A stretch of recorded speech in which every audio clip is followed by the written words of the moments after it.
اعوذ باللہ من الشیطان الرجیم بسم اللہ الرحمن الرحیم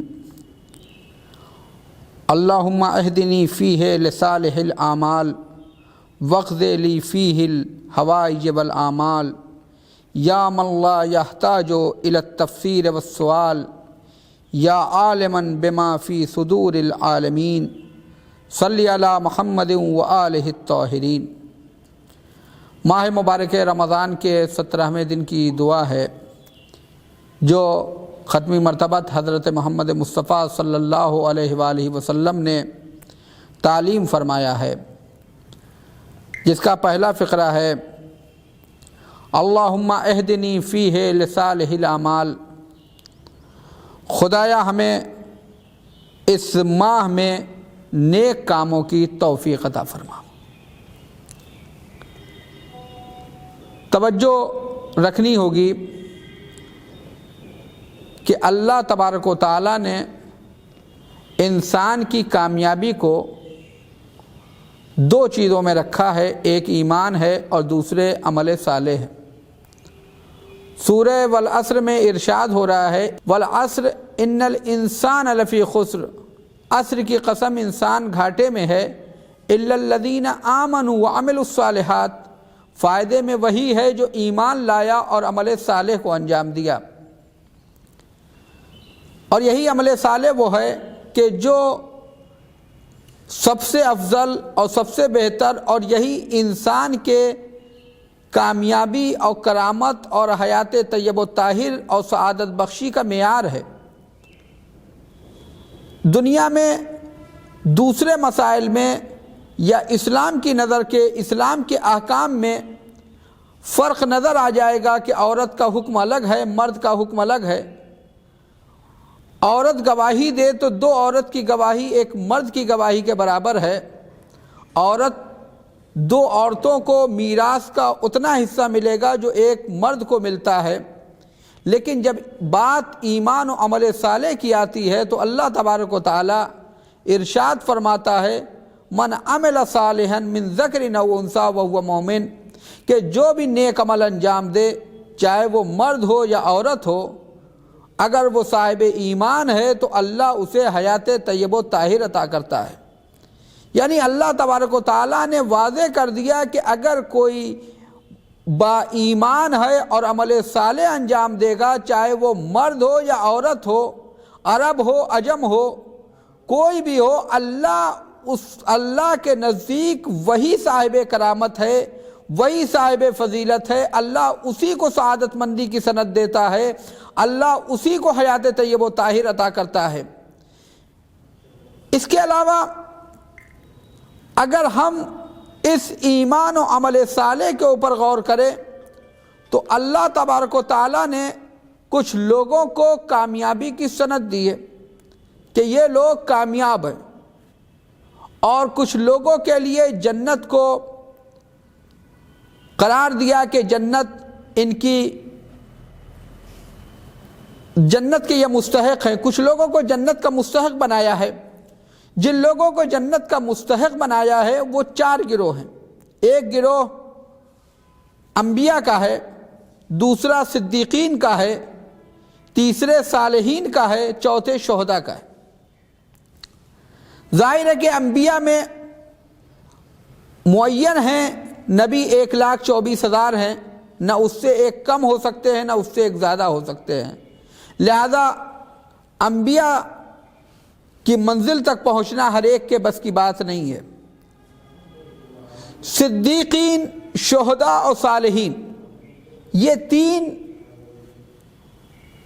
عہدے اور منصب اور یہ 3 مقام ایسے ہیں کہ جس کے اوپر انسان اپنے عمل اور کردار اور اپنے ایمان کے ذریعے سے پہنچ سکتا ہے۔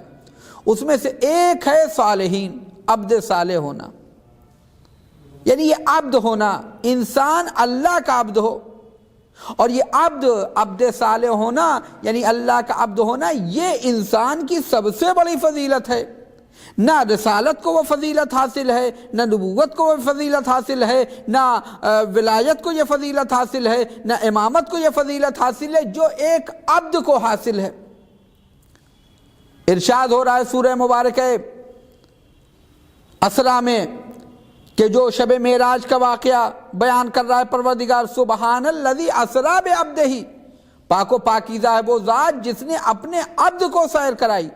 یعنی اللہ تبارک و تعالیٰ نے رسول نہیں کہا، نبی نہیں کہا، طٰہٰ مزمل و مدثر نہیں کہا، حبیب و محبوب نہیں کہا، بلکہ عبد کہا کہ عبد کو سیر کرائی۔ یعنی پتہ یہ چلا کہ عبد وہ منزل ہے کہ جو سب سے بلند و بالا ہے۔ اسی طریقے سے اگر ہم نہج البلاغہ میں امیر المومنین امام علی علیہ السلام کے خطوط کا مطالعہ کریں تو مولا من عبداللہ امیر المومنین، یعنی اللہ کے بندے امیر المومنین کی جانب سے، یعنی یہ مولا امیر المومنین اپنے کو امیر المومنین بعد میں لکھ رہے ہیں، پہلے عبداللہ لکھ رہے ہیں، یعنی اللہ کے بندے، یعنی مولا یہ بتانا چاہتے ہیں کہ اللہ کا بندہ ہونا سب سے زیادہ بافضیلت ہے۔ انسان کی سب سے بڑی فضیلت یہ ہے کہ وہ اللہ کا بندہ ہو جائے، جیسا کہ مولا کائنات نے خود فرمایا، پروردگار میری عزت و شرافت، میرے لیے فخر یہی ہے کہ تو میرا رب ہے اور میں تیرا بندہ ہوں، یعنی اللہ کا بندہ ہونا۔ اور وہ واقعہ مشہور ہے کہ ہمارے ساتویں امام موسی کاظم علیہ السلام گزر رہے ہیں، ایک راستے سے گزر رہے ہیں، گھر کے سامنے سے گزرے تو وہاں سے غنا کی آواز آ رہی ہے، باہر کنیز کوڑا ڈالنے کے لیے آئی، تو امام علیہ السلام نے کنیز سے پوچھا کہ یہ گھر کس کا ہے، یہ کسی عبد کا گھر ہے یا کسی حر کا گھر ہے؟ اس نے کہا یہ حر کا گھر ہے، میں ان کی کنیز ہوں۔ تو امام نے کہا ہاں، یہ ایک عبد ہی کا گھر، ایک حر ہی کا گھر ہے، وہ کسی کا عبد نہیں ہے۔ کنیز کو دیر ہوئی اور وہ گئے، اس نے جا کے اپنے مالک سے کہا، مالک کو جیسے ہی پتہ چلا کہ یہ کہا کہ یہ کسی کا بھی عبد نہیں ہے، وہ دوڑتے ہوئے آئے، وہ بشر حافی کہلائے، اور پوری زندگی ان کی تقوی و پرہیزگاری اور زہد میں گزر گئی۔ عبد کا مطلب کیا ہوتا ہے؟